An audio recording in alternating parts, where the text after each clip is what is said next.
ഒന്നാമത്തെ യൂണിറ്റിൽ നമ്മൾ 4 ചാപ്റ്റേഴ്സ് ആണ് പഠിച്ചിട്ടുണ്ടായിരുന്നത്. ഒന്നാമത്തത് 3 L's ഓഫ് എംപവർമെന്റ് എന്ന് പറഞ്ഞുള്ള ഒരു സ്പീച്ച്, രണ്ടാമതായിട്ട് എനി വുമൻ എന്ന് പറഞ്ഞുള്ള ഒരു പോം, മൂന്നാമതായിട്ട് മാത്സ് ബോക്സ് എന്ന് പറഞ്ഞ ഒരു ഷോർട്ട് സ്റ്റോറി, ആൻഡ് ഫൈനലി സുധാമൂർത്തിയുടെ അനക്ഡോട്ട് ആയിട്ടുള്ള ഹൊറിഗല്ലു.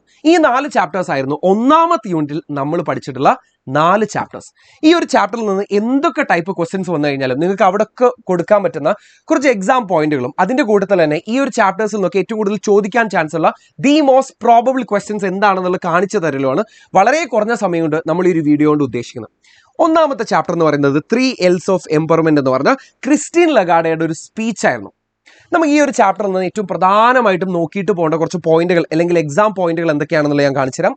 കൂട്ടത്തിൽ ഏറ്റവും കൂടുതൽ സാധ്യത നമ്മളോട് ചോദിക്കാൻ സാധ്യതയുള്ള ക്വസ്റ്റ്യൻസ് എന്ന് പറയുന്നത് 1 essay ആണ്, 2 സ്പീച്ചാണ്, എഡിറ്റോറിയൽ അങ്ങനെ ചോദിക്കാറില്ല, 3 സെമിനാർ റിപ്പോർട്ട് അല്ലെങ്കിൽ പാനൽ ഡിസ്കഷന്റെ റിപ്പോർട്ട് ചോദിക്കാറുണ്ട്, പിന്നെ റൈറ്റപ്പ്, ഡിബേറ്റ്, പാരഗ്രാഫ് റൈറ്റിംഗ്. ഇത്രയും ക്വസ്റ്റ്യൻസ് ആണ് ഏറ്റവും കൂടുതൽ സാധ്യതയുള്ള ക്വസ്റ്റ്യൻസ് എന്ന് പറയുന്നത്. ഇനി ഈ ഒരു ടൈപ്പ് ഓഫ് ക്വസ്റ്റ്യൻസ് വന്നു കഴിഞ്ഞാൽ നിങ്ങൾക്ക് അവിടെയൊക്കെ കൊടുക്കാൻ പറ്റുന്ന കുറച്ച് എക്സാം പോയിന്റുകൾ ഞാൻ കാണിച്ചു തരാം. ഒന്നാമതായിട്ട് ഈ ഒരു ചാപ്റ്ററിൽ നമ്മൾ വുമൺ എംപവർമെന്റ് അല്ലെങ്കിൽ സ്ത്രീ ശാക്തീകരണത്തിനെ കുറിച്ചാണ് പറയുന്നത്.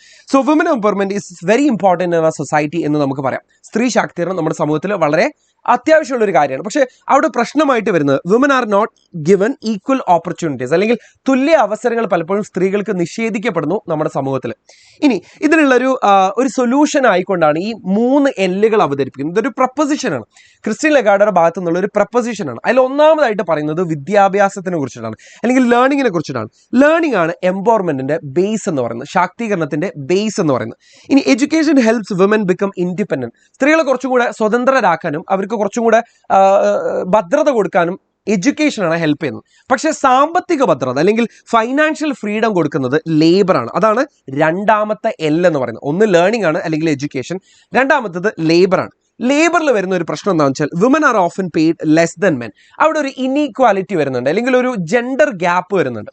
പലപ്പോഴും സ്ത്രീകൾ എന്താ പറയുക, അവരുടെ കോമ്പറ്റൻസിനെ വെച്ചിട്ട് കമ്പയർ ചെയ്യുന്ന സമയത്ത് പലപ്പോഴും ലെസ് പെയ്ഡ് ആണ് എന്നുള്ളതാണ് ക്രിസ്റ്റീൻ ലഗാർഡ പറയുന്നത്. Equal pay for equal work is necessary. ഇതിനൊരു സൊല്യൂഷൻ ആയിട്ട് പറയുന്നത് തുല്യമായിട്ടുള്ള വേതനമാണ് കൊടുക്കേണ്ടത് അല്ലെങ്കിൽ തുല്യമായിട്ടുള്ള സാമ്പത്തിക ഭദ്രതയാണ് സ്ത്രീകൾക്ക് കൊടുക്കേണ്ടത് എന്നുള്ളതാണ് അവിടെ പറയുന്നത്. മൂന്നാമതും ഏറ്റവും അവസാനത്തെയും എല്ലാണ് ലീഡർഷിപ്പ് എന്ന് പറയുന്നത്. Leadership helps women use their abilities. ഈ അവരുടെ എഡ്ജ് ഓവേഴ്സ് എല്ലാം അല്ലെങ്കിൽ അവർക്ക് പലപ്പോഴും കമ്പയർ ചെയ്യുന്ന സമയത്ത് കുറച്ചുകൂടെ ഡിസിഷൻ മേക്കിങ്ങിലൊക്കെ ഒരു പ്രാധാന്യം കൂടുതലുണ്ട് അല്ലെങ്കിൽ ഒരു മുൻതൂക്കം കൂടുതലുണ്ട്. ഇതൊക്കെ അപ്ലൈ ചെയ്യാൻ പറ്റുന്ന ഒരു ഭാഗം അല്ലെങ്കിൽ അപ്ലൈ ചെയ്യാൻ പറ്റുന്ന ഒരു ഏരിയ എന്ന് പറയുന്നത് ലീഡർഷിപ്പാണ്. Woman should be confident and take risk. പക്ഷെ പലപ്പോഴും അവർക്ക് ഈ ഒരു സെൽഫ് കോൺഫിഡൻസ്, സ്വയമേയുള്ള വിശ്വാസം ഇല്ലാത്തത് കാരണം അവർ മുന്നിലേക്ക് വരാറില്ല. And society must support women's growth. സ്ത്രീകളുടെ ഇത്തരം വളർച്ചകളെ സമൂഹം എന്തായാലും പ്രോത്സാഹിപ്പിക്കണം എന്ന് പറയുന്നിടത്താണ് നമ്മുടെ ഈ ഒരു സ്പീച്ച് എൻഡ് ചെയ്യുന്നത് അല്ലെങ്കിൽ വൈൻഡപ്പ് ചെയ്യുന്നത്. സോ ഇത്രയും പോയിന്റ്സ് അല്ലെങ്കിൽ 10 എക്സാം പോയിന്റുകൾ ഞാൻ പറയുന്നുള്ളൂ. ഇത് വെച്ചിട്ട് തന്നെ നമുക്ക് ഒരുവിധം എല്ലാ എന്താ പറയുക essay, writeup, paragraph writing, speech പോലെയുള്ള ഒരുവിധം എല്ലാ ക്വസ്റ്റ്യൻസും നമുക്ക് ചെയ്യാൻ പറ്റും. കൂടുതൽ പോയിന്റ്സിന് വേണ്ടിയിട്ട് ഞാൻ ഇതിൻ്റെ കൂടെ ഒരു ഷോർട്ട് സമ്മറി കൂടെ കൊടുക്കുന്നുണ്ട്. ഇനി രണ്ടാമതായിട്ട് നമ്മൾ പഠിച്ചിട്ടുണ്ടായിരുന്ന ഒരു പോമായിരുന്നു എനി വുമൻ എന്ന് പറഞ്ഞ കാത്തറിൻ ടൈനന്റെ ഈ ഒരു കവിതയായിരുന്നു നമ്മൾ രണ്ടാമത്തെ ചാപ്റ്ററിൽ പഠിച്ചിട്ടുണ്ടായത്. ഇതിൽ ഏറ്റവും കൂടുതൽ സാധ്യതയുള്ള ഏറ്റവും കൂടുതൽ തവണ ചോദിച്ചിട്ടുള്ള ഒരു ക്വസ്റ്റ്യൻ എന്ന് പറയുന്നത് കമ്പാരിറ്റീവ് അപ്രിസിയേഷൻ അല്ലെങ്കിൽ പോം കമ്പാരിസൺ ആണ്. അതായത് ഇതേ തീമിൽ വരുന്ന വേറൊരു കവിത നിങ്ങൾക്ക് തരും, എന്നിട്ട് നമ്മൾ പഠിച്ചിട്ടുള്ള എനി വുമനും അതേ തീമിൽ വരുന്ന മറ്റൊരു കവിതയായിട്ട് കമ്പയർ ചെയ്യാൻ ചോദിക്കും. ഒന്നാമത്തെ ടൈപ്പ്. ഇനി ക്രിട്ടിക്കൽ അപ്രിസിയേഷൻ, ചില സമയത്ത് അത് റിവ്യൂ എന്നൊക്കെ ചോദിക്കാറുണ്ട്.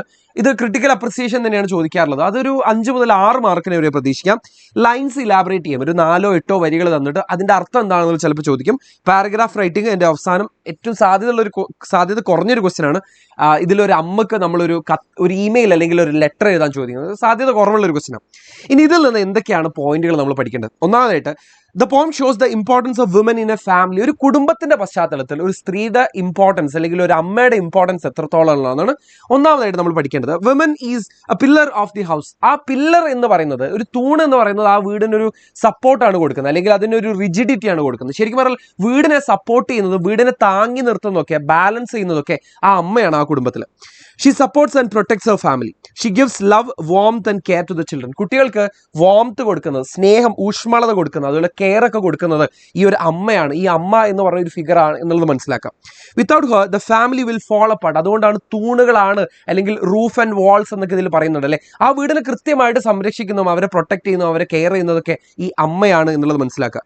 She work silently without complaints. അതായത് ഒരു കംപ്ലൈന്റ്, ഒരു കുറ്റം അല്ലെങ്കിൽ വേറെ പരാതികളൊന്നും പറയാതെ ആ വീടിന് വേണ്ടിയിട്ട്, ആ കുടുംബത്തിന് വേണ്ടിയിട്ട് കണ്ടിന്യൂസ്ലി വർക്ക് ചെയ്യുന്ന ഒരാളാണ് അമ്മ. She makes the house a safe place. Her role is often not valued properly. പലപ്പോഴും അമ്മ അർഹിക്കുന്ന ഒരു വാല്യൂ നമ്മൾ പലപ്പോഴും കുടുംബത്തിനകത്ത് അമ്മക്ക് കിട്ടാറില്ല.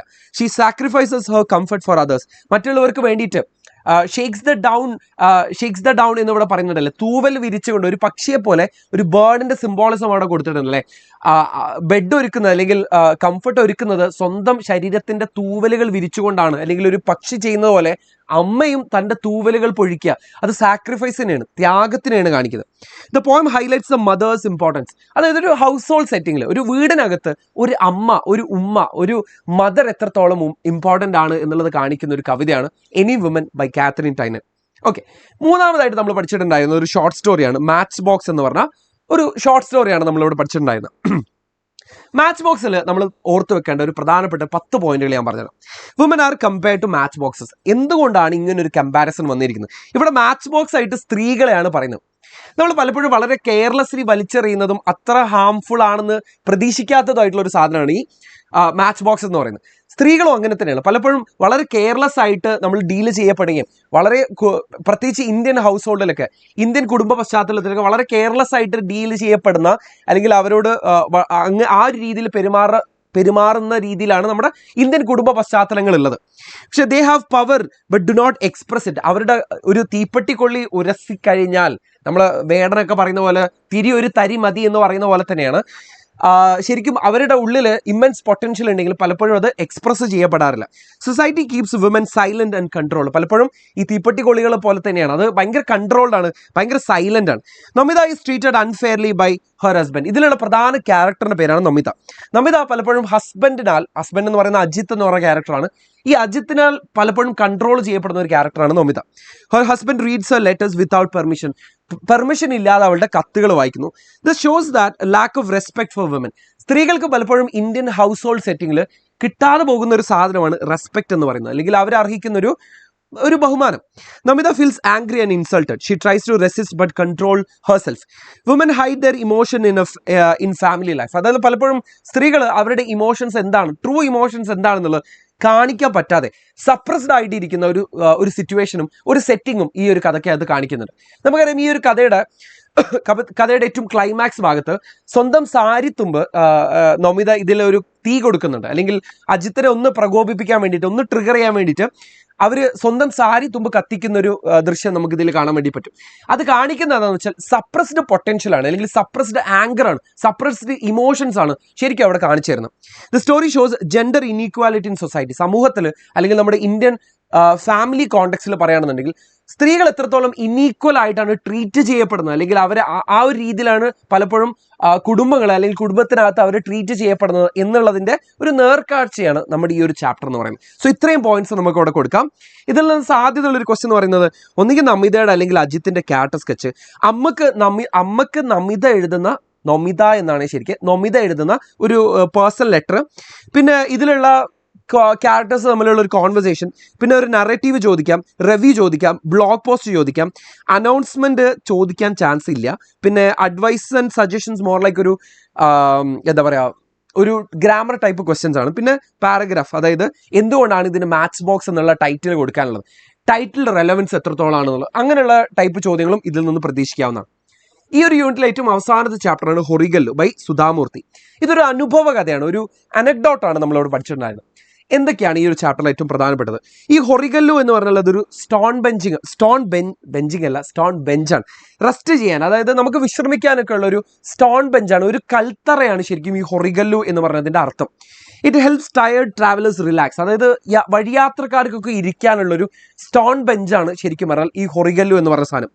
It symbolises emotional support. പക്ഷേ അതിവിടെ പ്രതീകവൽക്കരിച്ചിരിക്കുകയാണ്. അതുകൊണ്ട് ശരിക്കും അർത്ഥമാക്കുന്നത് എന്താണെന്ന് വെച്ചാൽ നമ്മൾ ഇമോഷണലി വേറൊരാളെ സപ്പോർട്ട് ചെയ്യുക. അതായത് ഒരു കൽത്തറയിൽ നമ്മൾ ഇരിക്കുന്ന പോലെ തന്നെ കുറച്ച് നേരത്തേക്കുള്ളൊരു വിശ്രമം നമ്മൾ ഇമോഷണലി കൂടെ മറ്റുള്ളവർക്ക് കൊടുക്കുന്നത്, അല്ലെങ്കിൽ ആളുകൾക്കും ശരിക്കും ഹൊറിഗല്ലു ആകാൻ പറ്റും എന്നുള്ളതാണ് ഈ ഒരു കഥ കൊണ്ട് ഉദ്ദേശിക്കുന്നത്. The grandfather listens to people's problem. നമ്മുടെ സുധാമൂർത്തിയുടെ ഗ്രാൻഡ് ഫാദർ മറ്റുള്ള ആളുകളുടെ പ്രശ്നങ്ങളുമായിട്ട് ലിസൺ ചെയ്യായിരുന്നു. Listening itself gives relief. അതായത് ഞാനും നിങ്ങളോ അടങ്ങുന്നുള്ള ഒരുപാട് പേരുടെ പ്രശ്നങ്ങൾ സോൾവ് ചെയ്യാൻ പറ്റില്ല എന്നുണ്ടെങ്കിലും നമ്മളതൊരു കേട്ടിരിക്കുക എന്ന് പറഞ്ഞ ആ ഒരു കാര്യത്തിലൂടെ തന്നെ നമുക്ക് വല്ലാത്ത റിലീഫ് കിട്ടും. രത്ന also helps others by listening. Sudha Murty പിന്നീട് ബോംബെയിലേക്ക് ഷിഫ്റ്റ് ചെയ്തതിനു ശേഷം അവിടെ ഓഫീസിൽ വെച്ചിട്ട് പരിചയപ്പെടുന്ന ഒരു ക്യാരക്ടറല്ല, റിയൽ ലൈഫിലുള്ള ഒരാളാട്ടോ, രത്ന എന്ന് പറയുന്നത്. രത്നയും ഇതേ ഒരു ക്വാളിറ്റി ഉണ്ട്, മറ്റുള്ളവരെ നോൺ ജഡ്ജ്മെന്റൽ ആയിട്ട് വിലയിരുത്താതെ കേട്ടിരിക്കുക എന്ന് പറയുന്നത്. She does not give advice, only listens. Sharing problems reduces mental burden. നമ്മുടെ മനസ്സിനകത്ത് നമ്മളൊക്കെ ഒരുപാട് ഭാരം കൊണ്ട് നടക്കുന്നുണ്ട്. ആ ഭാരത്തിന് കുറച്ച് നേരത്തേക്കെങ്കിലും ഇറക്കി വെക്കാൻ ഈ രത്നയെ പോലെയുള്ള, ഗ്രാൻഡ് ഫാദറിനെ പോലെയുള്ള ക്യാരക്ടേഴ്സ് ഹെൽപ്പ് ചെയ്യുന്നുണ്ട്. അവർ ശരിക്കും പറഞ്ഞാൽ ഹൊറിഗല്ലുമായിട്ട് ആക്ട് ചെയ്യാണ്. ശരിക്കും പറഞ്ഞാൽ ഒരു സ്റ്റോൺ ബെഞ്ച് എന്താണോ ചെയ്യുന്നത് അത് ഇമോഷണലി അല്ലെങ്കിൽ വൈകാരികമായിട്ട് ഒരു സ്റ്റോൺ ബെഞ്ചായിട്ട് മാറുക, അല്ലെങ്കിൽ ഒരു ഹൊറിഗലുമായിട്ട് മാറുന്നതാണ് നമ്മുടെ ഗ്രാൻഡ് ഫാദർ ചെയ്യുന്നതും രത്ന ചെയ്യുന്നതും. Kindness and empathy are important in life. Everyone should become like Horigallu. നമ്മൾ മറ്റുള്ളവർക്ക് വേണ്ടിയിട്ട് ഹൊറിഗല്ലു ആയി മാറണം എന്നുള്ളതും നമുക്കും മറ്റുള്ളവരിൽ ഹൊറിഗല്ലുകളെ കണ്ടെത്താമെന്നുള്ളതൊക്കെ കാണിച്ചു തരുന്ന ഒരു അനുഭവ കഥയാണ്, അനക്ഡോട്ടാണ് ഹൊറിഗല്ലു എന്ന് പറയുന്നത്. ഇതിൽ നിന്ന് ഏറ്റവും സാധ്യതയുള്ള ഒരു ക്വസ്റ്റ്യൻ എന്ന് പറയുന്നത്, നമ്മൾ ചിലപ്പോൾ ഒരു മേയർക്കോ അല്ലെങ്കിൽ ചിലപ്പോൾ ഒരു മിനിസ്റ്ററിനോ അയക്കുന്ന ഒരു ഒഫീഷ്യൽ ലെറ്റർ അല്ലെങ്കിൽ ഒരു ലെറ്റർ ടു എഡിറ്ററും നല്ല സാധ്യതയുള്ള ഒരു ക്വസ്റ്റ്യൻ ആണ്. Article, newspaper report, grand ഫാദറിന്റെ character sketch, blog, interview question ആണ് സുധാമൂർത്തിയുമായിട്ടുള്ള interview questionnaire, speech, blurb writing. അത് ബ്ലർബ് റൈറ്റിംഗ് നമുക്ക് വിശദമായിട്ട് നമ്മുടെ ലൈവിൽ പറയാം. ബ്ലർബ് എന്ന് വെച്ചാൽ ഇത്രയേ ഉള്ളൂ, ഒരു പുസ്തകത്തിന്റെ ഏറ്റവും പുറകു വശത്തുള്ള അതിന്റെ പുറംചട്ടയിൽ എഴുതിയിരിക്കുന്ന ചെറിയൊരു കുറിപ്പാണ്, ആ പുസ്തകത്തിനെ കുറിച്ചുള്ള ചെറിയൊരു കുറിപ്പാണ് ബ്ലർബ് റൈറ്റിംഗ് എന്ന് പറയുന്നത്. പിന്നെ നറേറ്റീവ് ആണ്, പിന്നെ പാരഗ്രാഫാണ്. അതായത് ഈ ഹൊറിഗല്ലുവിന്റെ റെലവൻസ് എത്രത്തോളാണെന്നുള്ളതാണ് ഏറ്റവും അവസാനമായിട്ട് നമ്മൾ കൊടുക്കേണ്ട, ഏറ്റവും അവസാനം നമ്മൾ പഠിച്ചു പോകേണ്ട ഒരു പ്രധാനപ്പെട്ട ഒരു ക്വസ്റ്റ്യൻ എന്ന് പറയുന്നത്. ഇത്രയും ക്വസ്റ്റ്യൻസ് എവിടെ കിട്ടും, എവിടെ നിന്നാണ് നമ്മളിതൊക്കെ ഇതിന്റെ കൃത്യമായുള്ള ക്വസ്റ്റ്യൻസും ആൻസേഴ്സ് ഒക്കെ കിട്ടുന്നതായിരിക്കും നിങ്ങൾ ആലോചിക്കുന്നത്. ടെൻഷൻ ആവേണ്ട, ഇതത്രയും നമ്മൾ ഇനി വരാനിരിക്കുന്ന ലൈവുകൾ ഡിസ്കസ് ചെയ്യുന്നതായിരിക്കും. നമ്മുടെ ഇനി ഗ്രാമർ ലൈവ് അല്ല, ഡിസ്കോസ് ലൈവും ഇമ്പോർട്ടൻറ്റ് ക്വസ്റ്റ്യൻസും ഡിസ്കസ് ചെയ്യുന്ന ലൈവുകൾ ഇനി വരാനിരിക്കുന്നുണ്ട്. എല്ലാ ദിവസവും ഇനി എക്സാം എന്നാണോ അതുവരെ കൃത്യം 7 മണിക്ക് എല്ലാ ദിവസവും ലൈവ് ഉണ്ടായിരിക്കുന്നതായിരിക്കും. സോ ഈ ഒരു കാര്യം ശ്രദ്ധിക്കുക, ഇത്രയും ക്വസ്റ്റ്യൻസ് നമ്മൾ ഇനി വരാനിരിക്കുന്ന ലൈവുകളിൽ ഡിസ്കസ് ചെയ്യുന്നതായിരിക്കും. സോ ഇത്രയും പോയിന്റുകൾ നിങ്ങൾ പഠിച്ചിട്ടുണ്ട്, ഇത്രയും ക്വസ്റ്റ്യൻസ് നിങ്ങൾക്ക് ചെയ്യാനുള്ള കോൺഫിഡൻസ് ഉണ്ട് എന്നുള്ള ഉറപ്പ് വരുത്തിയതിനു ശേഷം മാത്രം നിങ്ങൾ എക്സാം ഹോളിലേക്ക് പോയാൽ മതി, അല്ലെങ്കിൽ എല്ലാ കാര്യങ്ങളും കയ്യിൽ നിന്ന് പോകും. സോ ഈ ഒരു വീഡിയോ നിങ്ങൾക്ക് യൂസ്ഫുൾ ആയിട്ടുണ്ട് എന്ന് ഞാൻ പ്രതീക്ഷിക്കുന്നു. യൂസ്ഫുൾ ആയിട്ടുണ്ടെങ്കിൽ ഒരു ലൈക്ക് അടിക്കുക. നിങ്ങൾ ഇനി ആർക്കെങ്കിലും യൂസ്ഫുൾ ആവുമെന്ന് തോന്നുകയാണെങ്കിൽ അവരിലേക്കൊക്കെ ഒന്ന് ഷെയർ ചെയ്ത് കൊടുക്കുക. നിങ്ങൾ ഇതുവരെയായിട്ട് ഈ ഒരു ചാനൽ സബ്സ്ക്രൈബ് ചെയ്തിട്ടില്ലെങ്കിൽ സബ്സ്ക്രൈബ് ചെയ്യുന്നതിനെ കുറിച്ചിട്ടൊന്ന് ആലോചിക്കുക, പരിഗണിക്കാം. ഓക്കെ, അപ്പോൾ നമുക്ക് ലൈവുകളിൽ വിശദമായിട്ട് കാണാം. See you there, bye and thank U.